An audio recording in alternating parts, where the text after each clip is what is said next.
Welcome to the Stray Pointers podcast, where seemingly ordinary people join us for extraordinary discussions.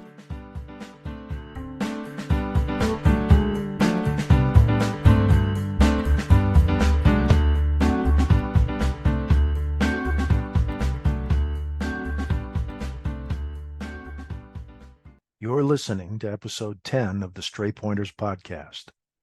This episode of the Stray Pointers podcast was recorded on October 24th, 2023. I'm your host, Jim Lawless. For links to items referenced in the podcast, please see the show notes for this episode at straypointers.com. Hey, tonight we have illustrator and art teacher Keith Howell with us. Keith, welcome to the show. Thank you. Thanks for asking me to come on here. You're certainly welcome. I wanted to start out like I do with most of my guests. Now, you and I know each other because of a mutual fondness for comics and that sort of thing. Mm-hmm. Tell me a little bit about your history with comic books. Where did that start? Okay, well, comic books, I don't remember not having comic books around. But I'm pretty old. I'm going to turn 57 in a couple of weeks. And, I probably my earliest memory of a specific comic book I was probably 4 years old. And that would, and it would have been it was a Superman comic, famously one I've tracked down and rebought as an adult just for nostalgia's sake. Sure. But it was one that had a cover with a bald Superman, Lex Luthor as Superman. It was an imaginary story, and Clark Kent is a gangster and he's got a Tommy gun, and he's at Superman like that. And that's my earliest memory of a comic book, is that one right there. Okay. Well, when did you first start picking them out for yourself? Things like that. Picking them out for myself was, well, my dad was in the Army, and so we moved around a lot. So comics were a thing we could get at to take to the airport if we were flying somewhere. So it was a easy thing. My mom would get a coloring book and maybe some comics for us. And so that was something to read on the plane or while we're traveling. So that was one thing. And then we kind of settled in Puerto Rico for about 3 years in the golden years of childhood for me, like second grade through fourth grade, and then through that summer after that. And we came back to the States after that. But those years was, I'm going to say, about 73 to 76. Okay. That time frame. And comics that was a thing, man. That's where I was starting to buy them. I would take my money, ride my bike down to, it wasn't a comic shop then. It was just an everything store, open air store that had a area where they threw out some comic books every week or so. And supplies were inconsistent in Puerto Rico. We knew we could get some Superman comics and some Batman comics and Spider-Man, and that was about it that you could know for sure were going to show up. Everything else, it was scattershot. Now, did you have siblings? I have an older brother, and I had a younger sister. Now, did they also have the comic book bug? Well, I know my brother did when he was little, when he was young, but he moved on faster than I did on all of that. So a lot of my comics as a little kid were hand-me-downs from him. Sure. He'd get them first, and then it was on to me. But I'm the one who really glommed onto them. My sister kind of got into comics and fandom, but when she was actually growing up, it was more of like a tertiary thing. They were around, but she really wasn't that much into it. As an adult, she kind of got into, the worlds of fandom and all that kind of stuff. She started to find those as an adult. She worked at a bookstore that was also our local comic shop for a while, and it got her into the mix. This was when she was probably in her late teens, Okay. like that. And so she became versed in that stuff. But prior to that, I would say she wasn't. She was more into boys and dancing movies and stuff like that than she was comics growing up, for the most part. So when did art and illustration become a thing that you were interested in? Now, my mom would have said that it was that she could remember all the way back when I was like first grade and stuff like that. I would I would bump it to maybe about third grade, Okay. because not that I mean, I always kind of drew around like every kid does. You doodle and you color, but it was around in third grade that I did two things art wise. One, my mom hooked me up with an after school art class, um, just something to do after school with another mom who was doing this out of her household. And um, and there was something that happened there where she had us go outside one day with a little charcoal and large sheet of paper, and had us just draw the tree that was out there.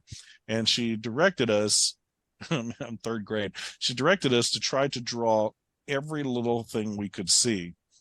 And it was like a little light flipped on for me when I did that. And I mean, I don't have it anymore, but my mom held on to it for a long time. It probably just rotted away, but because it was just newsprint.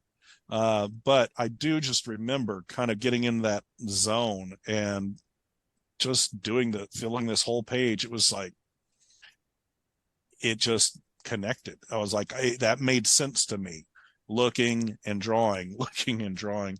And beyond that, that one instance that I can remember that kind of got me thinking in terms of art.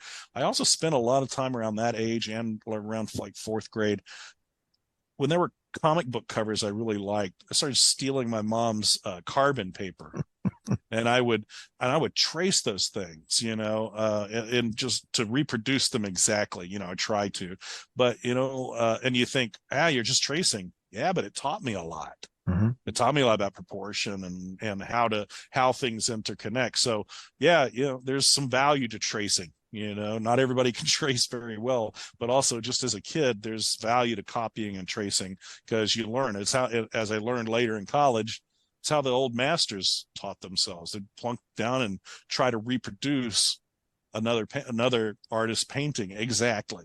And by doing that, they would learn how to do the brush strokes, they would learn about how light works, how how you build your image, and you get a balance to it and symmetry and all this kind of stuff. They learn it by copying and challenging themselves to intricately copy it, and by learning that, they learn technique. Now, in your pre-college years, did you have Mhm. formal training in art other than your No, teacher no. in third grade? No, it was all just I was just all self-taught. My Bible for drawing was How to Draw Comics the Marvel Way. My aunt bought that for me for Christmas when I was, I think, in sixth grade, and just it was my Bible for It, drawing. I remember that book. Isn't that kind of regarded as a really not a great how-to book? It may not be a great book for how to do comics. I don't know, but it's a great primer on how to construct a body, how to do different angles of the face, how to do shadows and light, and how to do a basic 1 point, 2 point perspective. It has all of that in there, Now, you know? was this the Marvel way? Was this the, and I don't know if I'm pronouncing his name right. Was this the Buscema way? Yeah, yeah, John Buscema. Okay. Yeah, but it's also peppered with lots of illustrations from other artists. A lot of Jack Kirby in there as well. Some Gene Colan. They're using that stuff to get to give you different variances. It's not all just John Buscema. You Okay. know, So but were you an art student at all then in junior high and high school? no, I mean, for an elective. You take an art class or something, but really, I can't say I learned anything from any art class in public school Okay. as a kid. It was all just what I did on my own at home, and through checking out books. Also, along with How to Draw Comics the Marvel Way, also checking books out of the library, how to draw animals and things like that, and just doing it. So, You know, so did any of that art see its way out of your household in the, in the pre-college years? pre-college, a little bit. Like my dad worked at Texas Instruments, and he engaged my services a few times to like draw some T-shirt designs and things like that for some of his like work situations like that, motivational things, groups and teams, and that kind of thing. So I had a few little things like that. Um, I remember probably seventh grade. I can remember drawing, just buying those little poster board sheets that you could buy for Mm-hmm. 20 cents, Mm-hmm. and I would buy those, and then I would like copy Incredible Hulk covers and Fantastic Four covers, and then I'd sell them at school for $1, you know, to some of the kids. I did that. Um, I think, So, and that's about it. I mean, up until college. Yeah. okay, so in those years, did you ever think of art as a vocation, or was it just something that you did? I had a wistful notion of wanting to be a comic book artist, but I could never crack the code on it. I mean, it's not that I couldn't draw a superhero or something like that, or even a scene, but there seemed to me almost like a language code that I could never seem to crack. Where that some of my friends who are comic book artists, they've cracked that code. It's like learning another language. Once you crack the code, suddenly that language just comes to you. I never seem to be able to crack that with the comics. There's a way where I could lay things out, but I could never quite do it. It might be my ADHD or something in play that might have just made it hard for me to focus the way I needed to, because I could conceive of it, I could lay it out, but I would burn out real fast. Give me 2 pages and I'm like, my brain's on to another thing. So I also had that same issue with toys. Other people get their little action figures and they're like that. Not me. I hyper fixate and set up a scenario, and then I'm done. I'm not playing with them. It's the setup. It's the static image that I was always going for. So it's kind of funny, because as much as I love comics and I like being involved to whatever extent I can get involved with it, but I don't know if I could have learned that. I might have been able to learn it, but I think I needed something different than, I think back in retrospect, like maybe if I'd gone to the Kubert school or something like that after college, Mm-hmm. maybe that would have been something that would have been able to kind of crack that code for me, because it would have just been so singularly focused on that. But I've always been just, too distracted by life and making money, needing to make money, Sure. and live my life. Sure. Comics, I kind of see, at least at the time period that would have been it, which is the 80s and 90s. It had to be an all-consuming passion, I think, to really be successful doing comics. Okay. Okay, so that kind of takes us to your college years. Mm-hmm. As you're graduating high school, I kind of know a little bit about the path you took. Mm-hmm. Um, okay, so what was your major then in Okay. college? Well, uh, most of my time in elementary, middle school, and even in the high school, if I was having to think of something I thought I might want to do as an adult, where I was actually leaning more was towards being a veterinarian, because I loved animals and that seemed interesting to me. But then I discovered that I can't do math, and math seems very important in any of the sciences, and I'm essentially lazy. So and I recognize that myself even at 15. So I sort of switched gears and thought, well, I already kind of know how to draw, it seems like that's the easiest path. Why make it more difficult? So I went into college and made art my major, made English my minor because, again, that I'm pretty strong reader and writer, and it just made sense. So pretty much, if they had offered a double major, I had enough hours, I think, to have it, but they didn't offer that. So it was art major, English minor, like that. And the stuff I learned that was the most, I don't know, helpful to me as an artist in terms of how to do things as an artist and technique, which I did not have going into college, was learned in my first 2 years of college. I went to our community college in Temple, and the director of the art department there, pretty much everything I've expanded upon as an artist generated or had its genesis in those 2 years with him. He's the one who really kind of laid the foundational stuff that I needed, that kind of triggered me into art. So that's in a serious way. And so that's where that came from. And then I went off and finished out my 4-year, the third and fourth year at Angelo State out in San Angelo. And there I really pursued the degree plan that they offered in the catalog, but it seems like, I'm pretty sure nobody had ever used it before. And that was an art degree with what they called a graphic specialization. So, you offer these things sometimes, but you don't know what you're going to do with it. And the graphic specialization meant that it was focused towards publishing, not just fine art.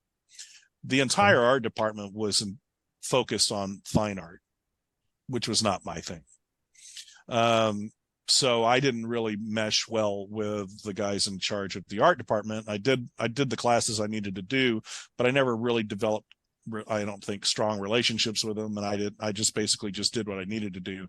Instead, I spent more of my time in the journalism department, which is where the graphic specialization aspect of it was going through. Okay. So I learned a lot, on the practical side through the journalism department. I did an internship at the local newspaper down there in San Angelo. And that's where I started kind of building up the arena of art in which I kind of still function now, which is more on the publishing side like that. I'm always thinking in terms of, put it out there, not display it in a museum, just put it out there, Gotcha. Get it published, And now with digital, it's so much easier. I can finish it and 5 minutes later, scan it in and have it up online. Right. So I know that you have an additional degree. I know that art wasn't your only major. It was not my only one, no. But I didn't know that at the time that that's where it was going to go. When I graduated college, I started working at a newspaper as an advertising artist. And then I did that for a few years and got married during that time. And then got, and had my first kid, all that during this time frame, which is about, let's say, about 10 years, this from start to finish, graduation to that, or 9 or 10 years. And then I advanced by taking another job at a larger newspaper, this one in Waco, and becoming the art director there. So I did that for a number of years, which is a whole nother interesting thing, because I was there during the Branch Davidian fiasco. Wow. Yeah, it was something. And so did that, and then experienced extreme burnout by about 96, 97, in that range. And so that's when I started looking at just, I gotta change it up. I gotta do something other than this. So I got out of art and went and pursued law school, which I thought, okay, that'll be a different challenge. That's an intellectual thing. It should open up all kinds of different doors. I'm not sure I want to be a lawyer, but law degree should open doors. That's what I was thinking at the time. So that's what I did in terms of that. So, while I was in law school, which was a great experience, by the way, I recommend law school over practice of law. Law school is a great experience, but I did a lot of research and writing while I was there, because there's a lot of where I was going to school was in Virginia Beach, so it was pretty close to DC, within a few hours drive, but the connection was strong there, and so you could, or what I wound up doing was spending a lot of my outside of class time, if I wasn't working on school stuff, doing research and writing for a couple of different civil rights organizations in the DC area.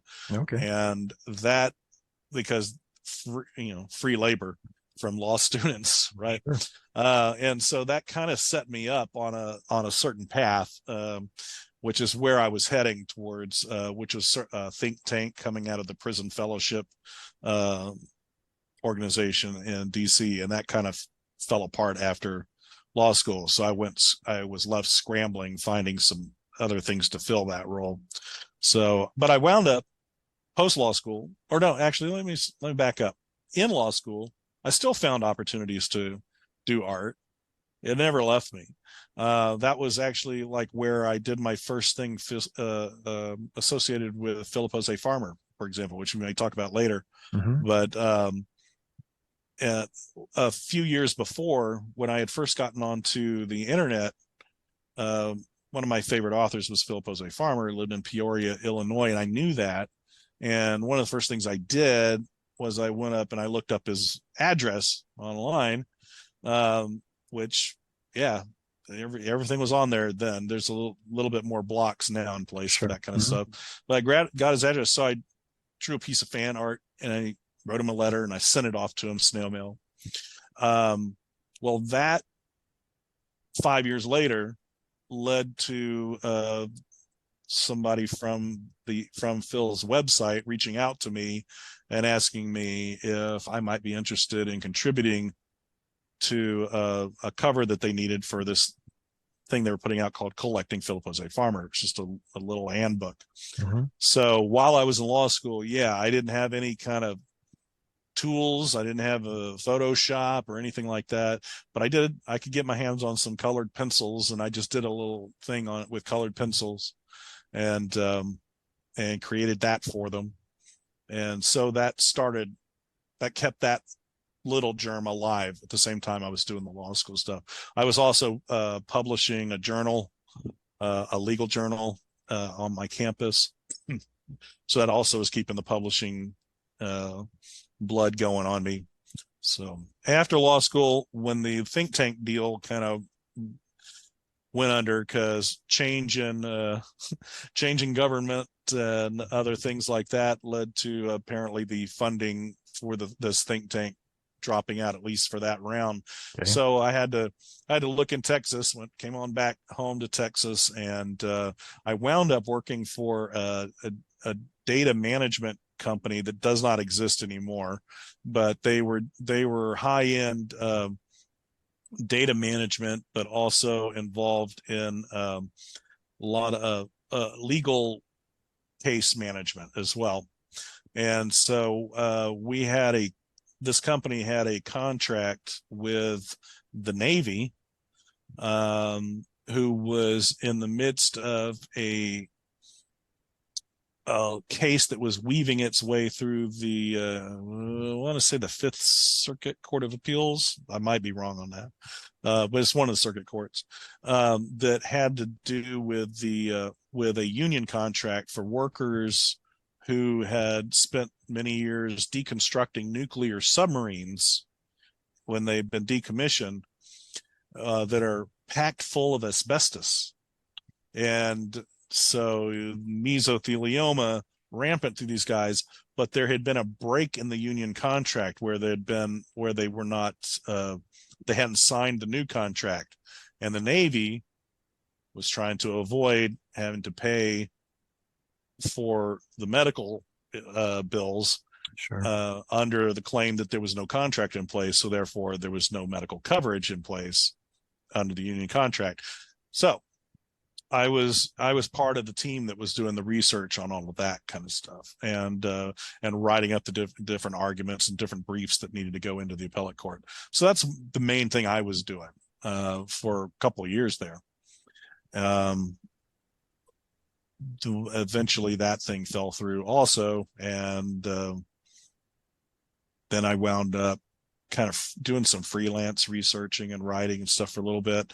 I got hired on in the evenings at that time Virginia College, and they were opening a branch in Austin with a paralegal program, and through a connection, so I was like a secondhand connection, I wound up knowing someone who knew the guy who was heading up that department. So he reached out to me, and so I came in and talked with him. And so I was part of the first team of instructors that were brought in for that, with a focus. My focus is on legal research and writing, because that was what I enjoyed, and that was kind of my expertise. And while I was doing that, that's when I took the job with an educational publisher that publishes secondary materials for standardized testing prep. So in other words, like in Texas, we have the STAR test, which is our standardized test.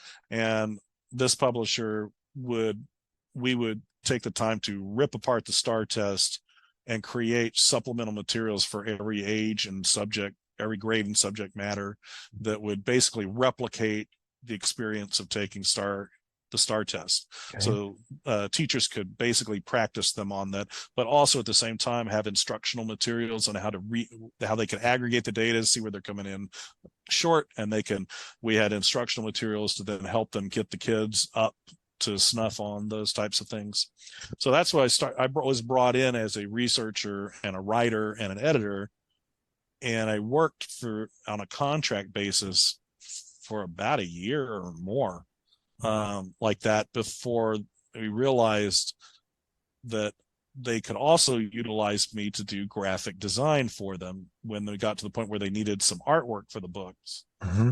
And I was already there, so why not just put me on staff and let me just do whatever you need, mm-hmm. graphic wise or editing wise. So I was doing both for a little while, but eventually the editing and writing and researching kind of disappeared, and I was pretty much working full time as an artist and teaching law at night. That's what I did for like 13 years. I stopped teaching law after about 7 of those years. Okay. Then what led you to? You're currently a teacher, the art teacher at Georgetown Independent School District. Is that correct? Yes, I am. And that situation is such that, well, okay, the publisher I was working at, it was one of those things where we finally kind of reached a point where I needed to just kind of be done with it. I had done it for too long. My kids were grown. I stuck around to get my kids grown. Mm-hmm. And I was turning 50, and I kind of went, let's just step out and just go freelance for a while and see what happens. So that's what I did. So I stepped away from that and I went just freelance. And what I learned, very quickly as a freelancer, as an artist, you really need a little bit of extra income coming in. So I started to substitute teach at our school district. Okay. And that way, if I had a bunch of stuff going on, I could just say no and not have to show up and do that. But if I didn't have anything else going on, I'd go sub for a day, right? Okay. So it's pretty easy gig that way. I thought it paid pretty well as a supplemental thing. But what I also discovered was I really kind of enjoyed the schools and the kids, and I enjoyed the experience of subbing. The fact that every time I showed up, I didn't really know what I was going to do. I got to kind of poke my head into nearly every campus in the district, nearly every grade. I found myself getting drawn more towards the older kids, but especially in the what's called the alternative program, Hmm. which means the kids that getting in trouble. Hmm. And I found I really was drawn to that group. I like kids with a little more fire in them, I think. And that was all cool and good. I was enjoying that experience, but I started thinking maybe eh, I kind of said if I was going to go back into a full-time job, if I was going to do it, I wanted to do something where I thought I was making a difference. I didn't want to just go in and just punch a clock just for a paycheck Sure. if I didn't have to. Sure. So I liked the experience of what I was doing there. I've always been kind of teaching and so, or around it at some point, Hmm. and all those years is in the paralegal program where I was teaching there. I really enjoyed that. I liked it more than my day job, kind of a thing. And so, I didn't know how I would feel about being in the public school system. I didn't know if it was going to be just a bad fit for me, but I kind of discovered I liked it. I liked the environment here. And so, we had that awkward experience right at the very beginning of COVID, where I came in on the last day before spring break, and half the kids weren't even there. I was subbing, and like one of the classes, the last class of the day, I had one kid, because parents were keeping their kids home, Sure. and they were telling us that spring break's probably going to be a 2 weeks this year, and I kind of was going, yeah, I don't think we're coming back, which we didn't. We didn't come back. And it was during that when the shutdown, I think this, within a couple of months of the shutdown, I kind of went, I don't like just sitting around with nothing to do. And I thought, well, I'm just sitting here. I could do the alternative certification, go ahead and get my teaching certification during COVID. And so that's what I did. They Because of COVID, they changed some of the requirements so that you could some of the stuff like where you're supposed to be actually in a class observing. They let you do this stuff virtually instead because of COVID. So Hmm. I was able to take care of all this stuff, doing all the research and writing just here at my house and doing the virtual observations and Hmm. getting those hours done so that by the time COVID was done, I had my certification. Oh, that's great. And so then I was just looking around to see what positions looked right, and I wasn't finding any that were right. I interviewed for I think 3 different art positions around the area, and it didn't work out. So I kind of thought, well, I guess I'm going to have to wait till the next year. And like the Saturday before school started on I think the following Tuesday, um, on that Saturday, I got an odd email from someone detailing the campus that I'm at, the STEP program, and asking me if I would be interested in that someone had recommended and thought that I would be good for that. Hmm. So I said, sure, let's talk. So talked to them on Monday and started immediately after that. I had an interview and then I got hired that afternoon. Um, but the campus is the STEP campus, Successful Transition Education Program, and it's specifically um, for our how do I phrase this right? Um, our troubled youth, I guess you would call it.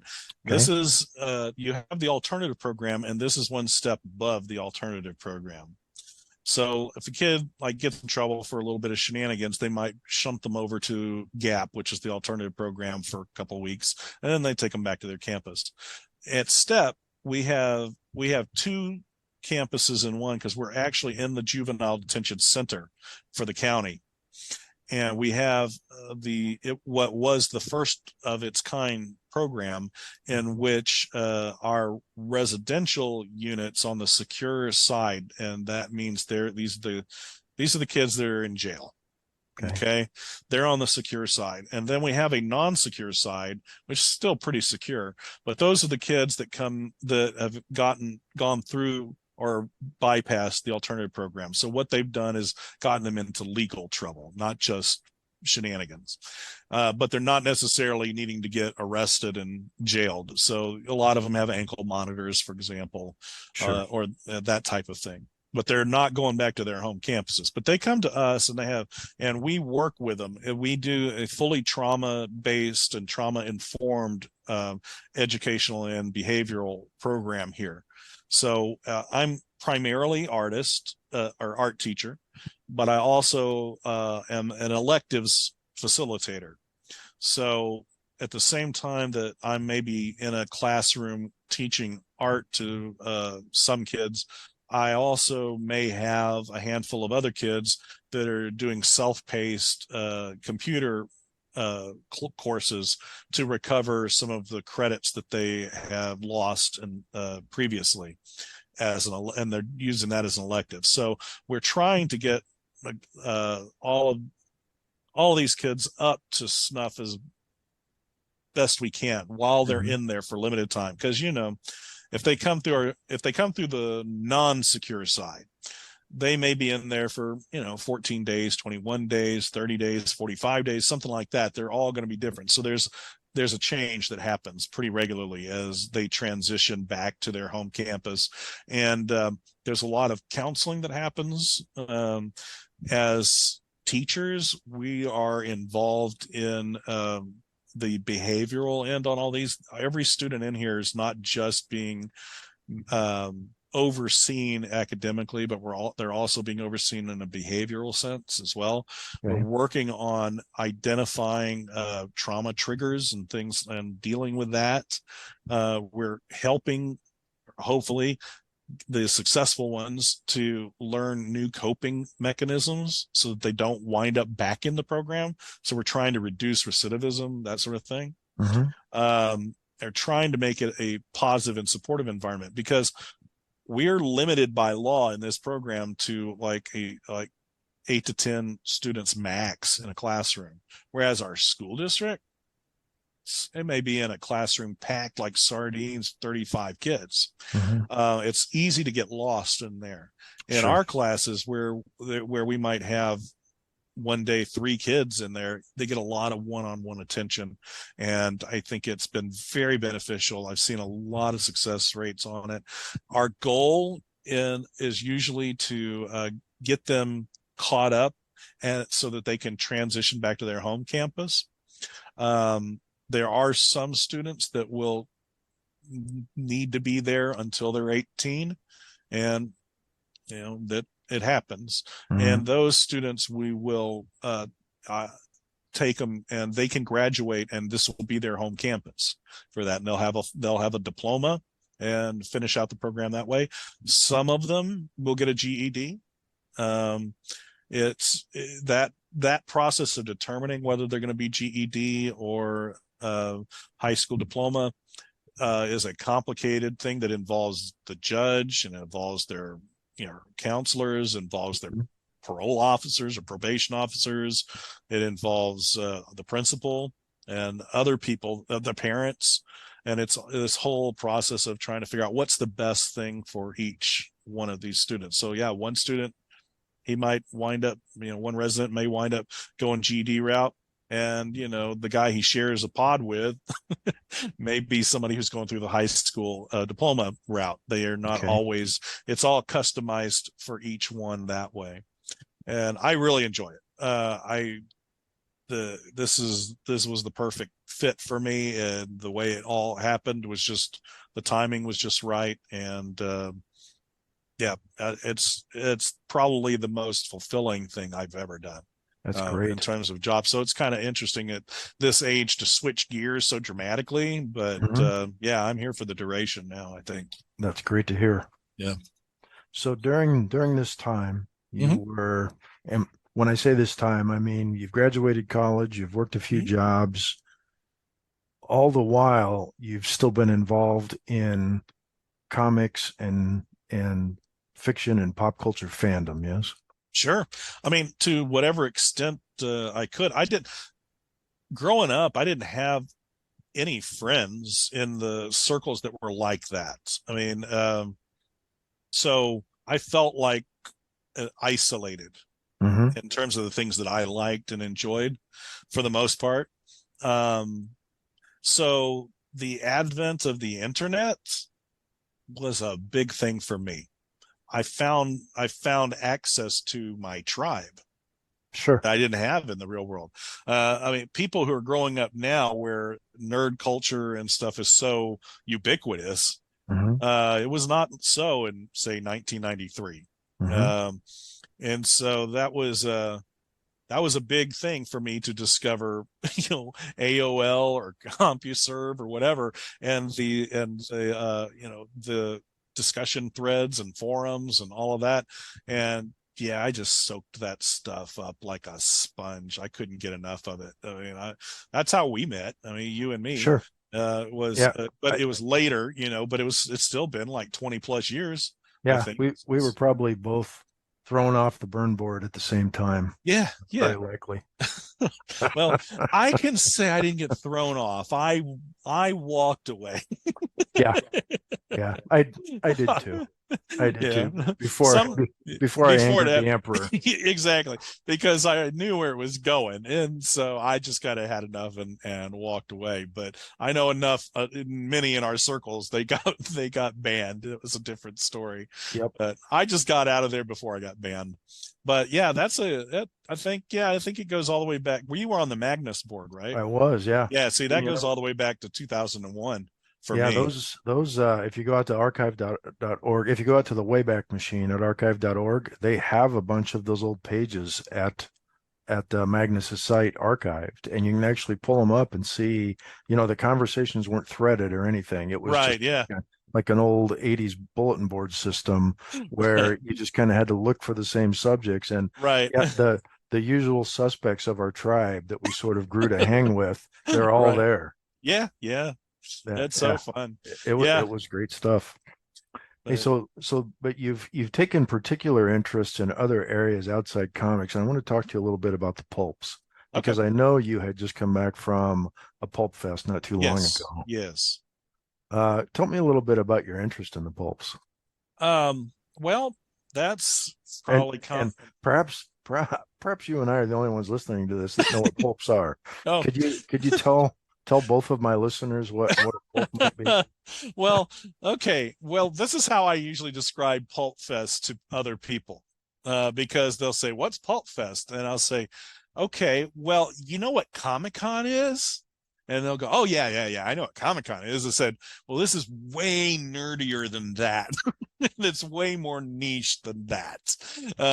So yeah, the pulps predate comics. I don't think we would have comics like we think of them now without the pulps. So pulps were just the cheapest newspaper possible, publishing uh, these stories every week, that were adventure stories and lurid stories, mysteries and Hmm. romances, things like all those emotional and intellectual things that get your blood going now in movies and TV and novels. Well, before that, we had pulps, and these companies were cranking these things out every week, just tons of them. Hmm. We think hack writers now, nothing like the writers back then. It's amazing how well written some of them were, considering how fast they were putting them out. I mean, in a legendary sense, Lester Dent, the guy who wrote the Doc Savage novels, and I think he wrote some of the Shadow and bunches of the other ones of the Avenger and others. He was essentially the house writer for the Kenneth Robeson house name and the Hmm. Maxwell Grant name. But legendarily, I don't know if it's 100% true, but was that he had, like, I think, four typewriters going at the same time that he would have himself surrounded, and each one had a different story going, and he would type up a chapter and then move to the next typewriter, type up a chapter for that story, and then run to the next one and type a chapter. I don't know, but with the rate he was turning them out, I can almost believe it. Um, So these were and so very popular at the time, right? hugely popular and so cheap for them to make. There was like almost no cost for the publishers to do it, so it was almost all profit, which makes you also understand why comic books started becoming popular with the publishers as well. These were I think pulps and comics both were essentially just hitting the uh the printing press just to keep the printing press running, if I Sure. understand right. Hmm. Because newspapers were running once or twice a day, but they needed to keep the press running because it cost them more to turn it off and turn it back on. It would cost them less to just keep it running. That's what I had heard about Charlton Comics. Yeah, and They Charlton is one of them. Yeah, yeah. Yeah, but I think the whole genesis of comic books and pulp magazines, I think, are all kind of rooted in the same thing. It's just like you got to keep the press running. So you got to find these things that are going to be cheap to produce, that you could get out there quickly and have a quick turnaround. And those newsstands, that was like, you see how we devour media now, right? Hmm. But we Hmm. do it all digitally. It's streaming and podcasts and what else we got, video games, all of this stuff, this social media. Well, we didn't have any of that, but you could go to the magazine stand and there'd be literally hundreds of options to choose from everything from crossword puzzle games and mind twisters to the pulps with their adventure stories and romance, to you got your soft core porn magazines behind the counter, and you got the comic books over here. You just had a little bit of everything. It was that was your source for media. Okay, so these pulps, were they primarily text and a few illustrations, or Yes, the pulp magazines were mostly text, but there was always some illustration to them. Usually line art. Sometimes there might be more that's like maybe grayscale or something, but it's usually just line art for ease of reproduction. okay. And because again, we're doing super cheap reproduction.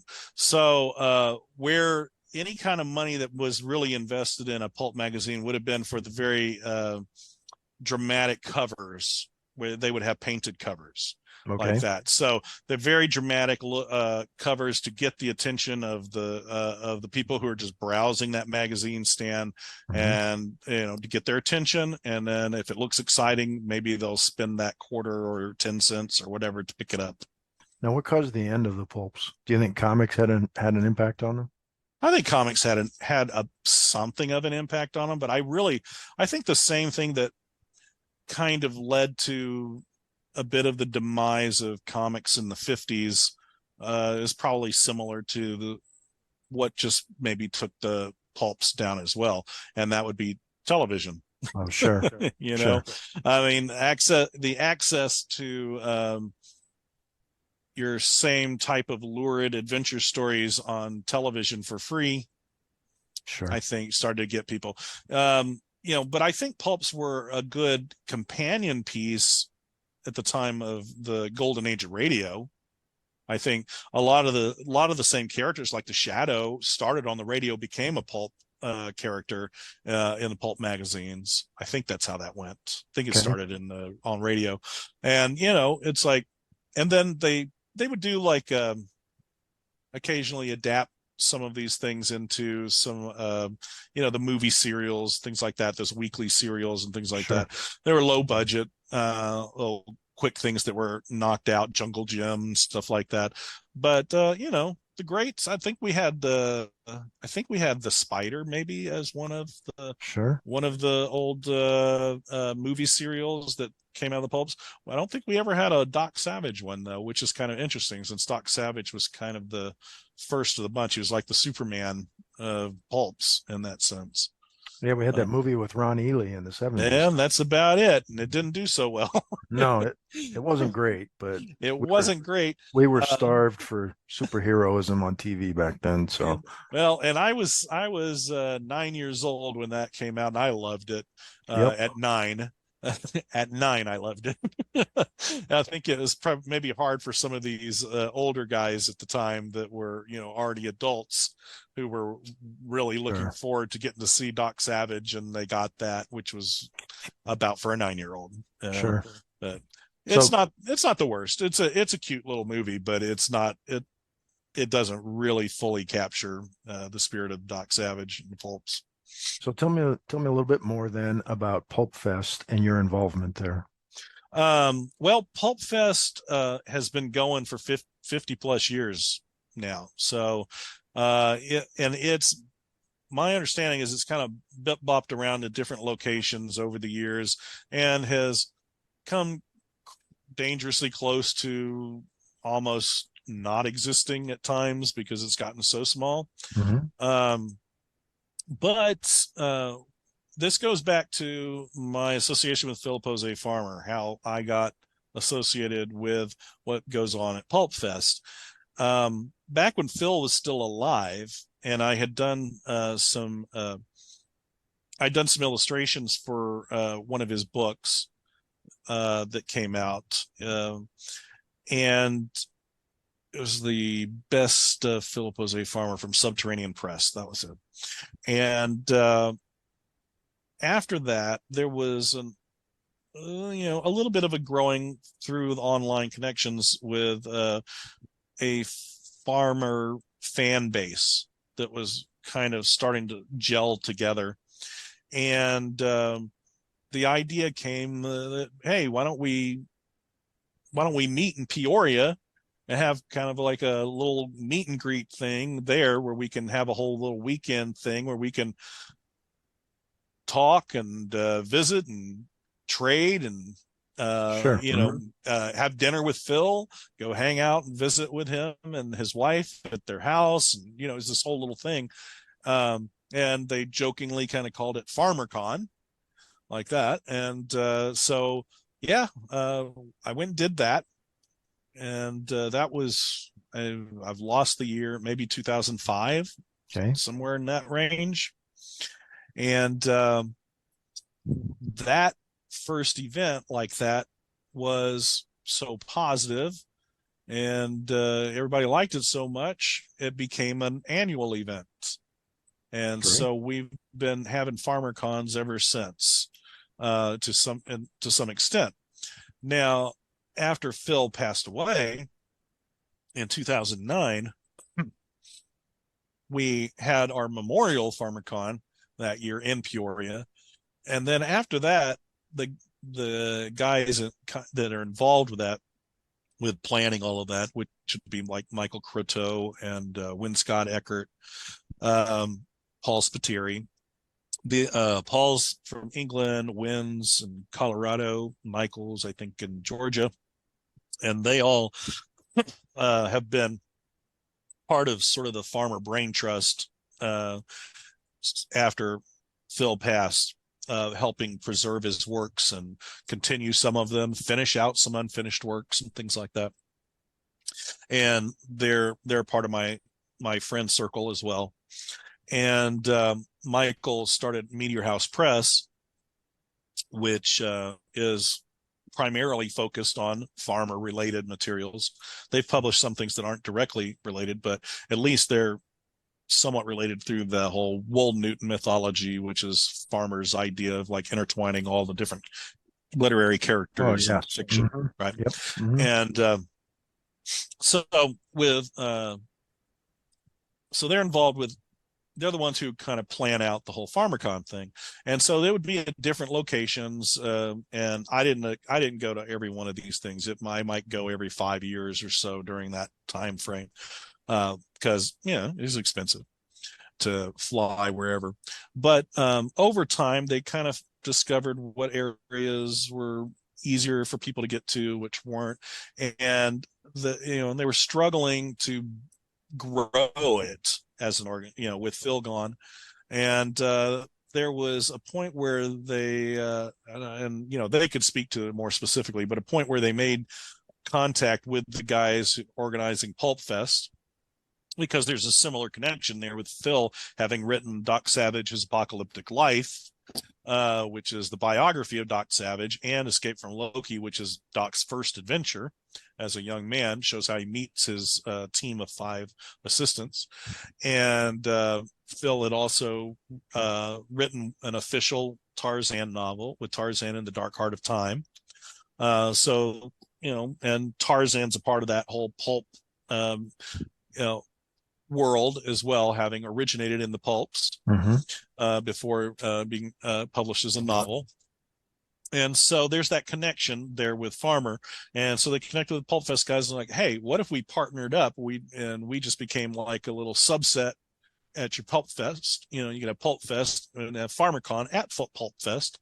And that's been real successful over the last few years, drawing people that, it's like it's the people drawn to Pulp Fest now also coming to FarmerCon, and FarmerCon folks coming to Pulp Fest. It's worked out, which has also wound up now bringing in people from the Edgar Rice Burroughs groups. Now you got like Herb Fest happening at Pulp Fest. So now you got Herb Fest at Pulp Fest. You got FarmerCon at Pulp Fest. And what's happened is somehow, in just like the last 5 years or so, every year now, outside of a couple of years that, COVID, it didn't happen.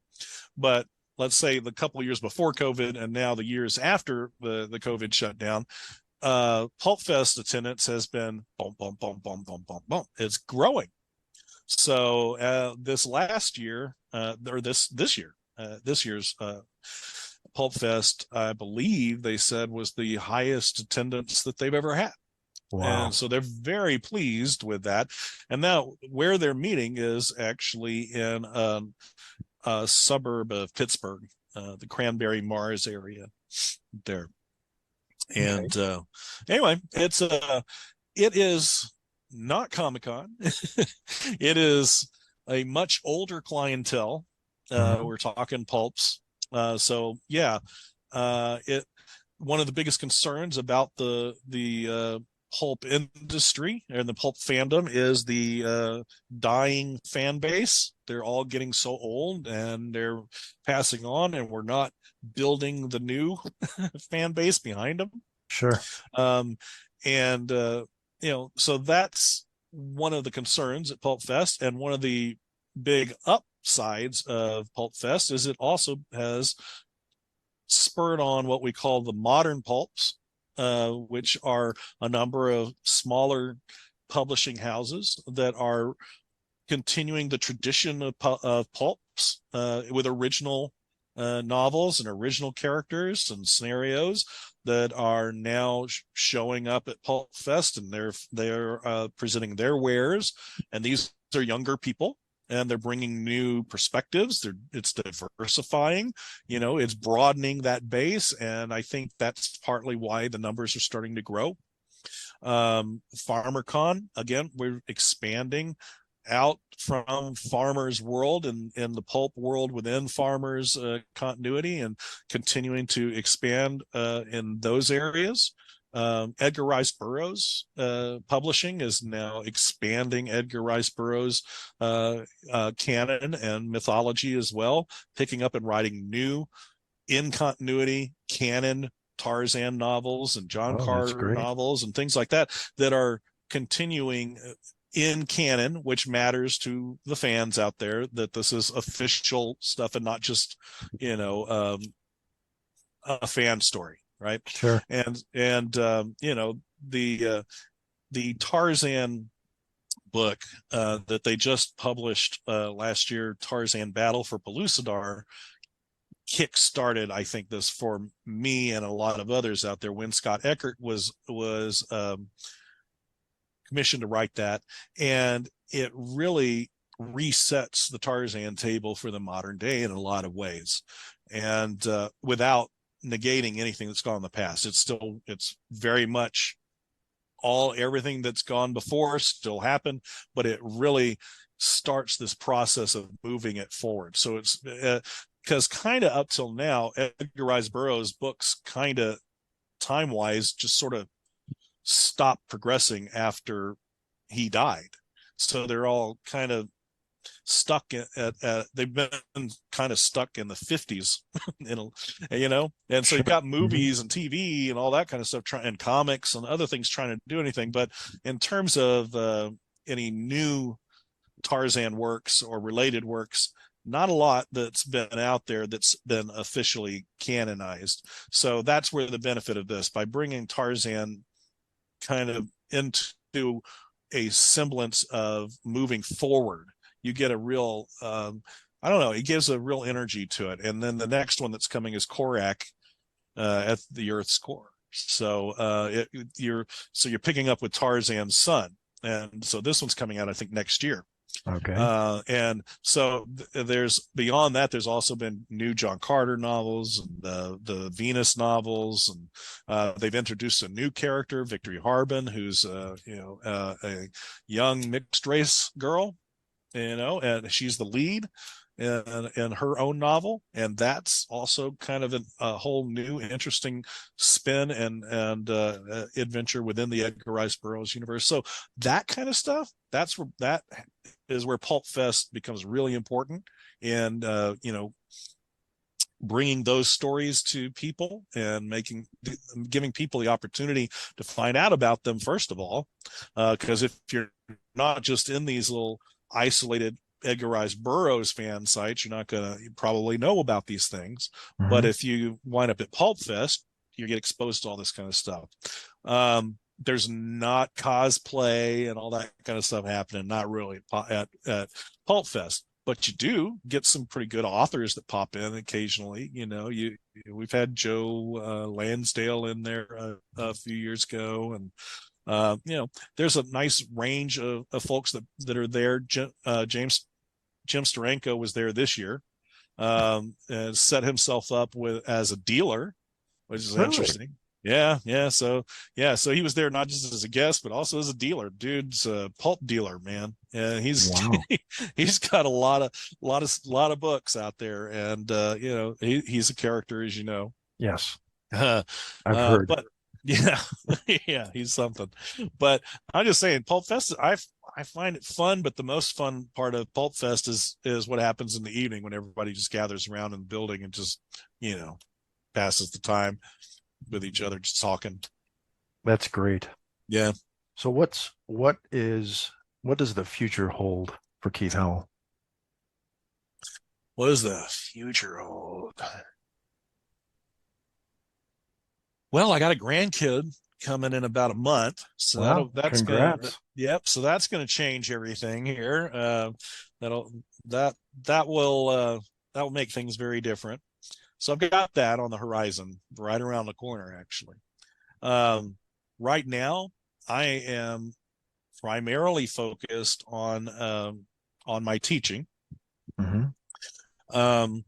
I have, in terms of publishing things that are coming up right now, the primary thing I have coming up is book cover design, and I've got to write the foreword to it, and I keep putting it off.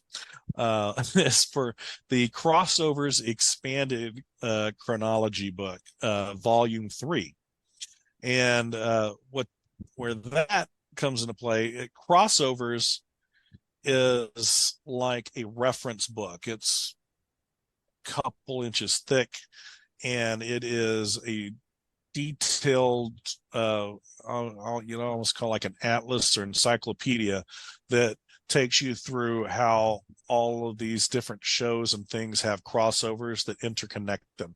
It's Okay. like a springboard off of the whole concept of the Roald Newton mythology. Uh-huh. Is like, let's get even more hyper fixated. Let's look at how this character is on St. Elsewhere that pops up on Cheers, and then this character pops up there, and how you start to connect all those little lines and dots and all of that.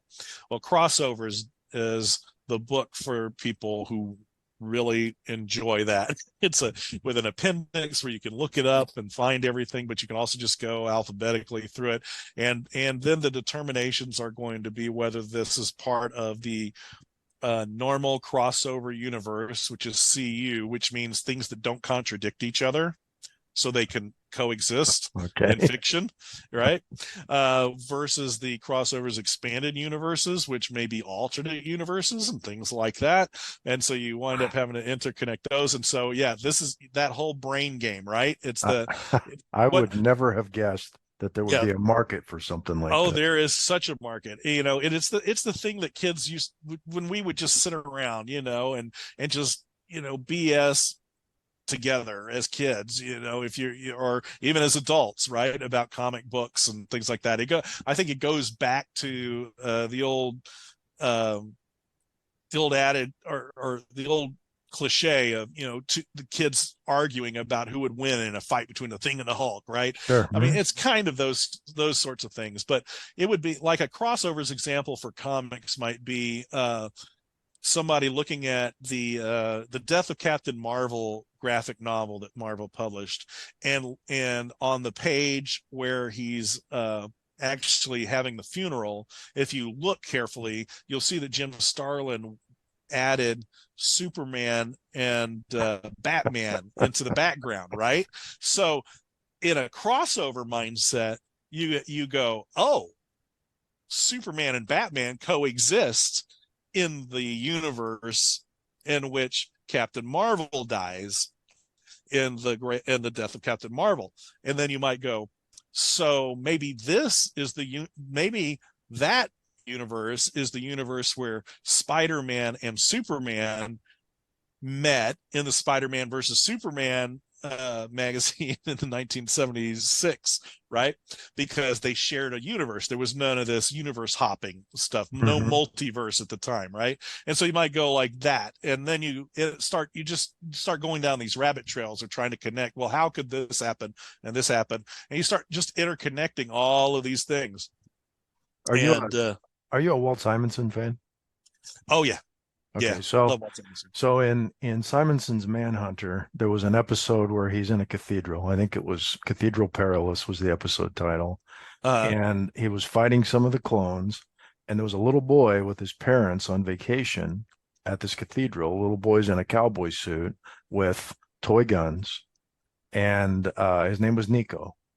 And during the fight, I think one of the clones is getting the best of Manhunter, and Nico from above drops one of his, back in the 70s solid aluminum shooting irons down, and sure. it bonks the clone in the head, and then Manhunter finishes the job and then throws the gun back up to the kid. Okay.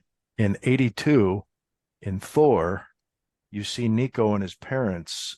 I don't know if they're in Italy or where they're at, but his dad's got this big outlandish, Hawaiian style shirt, and they call their child Nico, and I believe he's in the same cowboy outfit.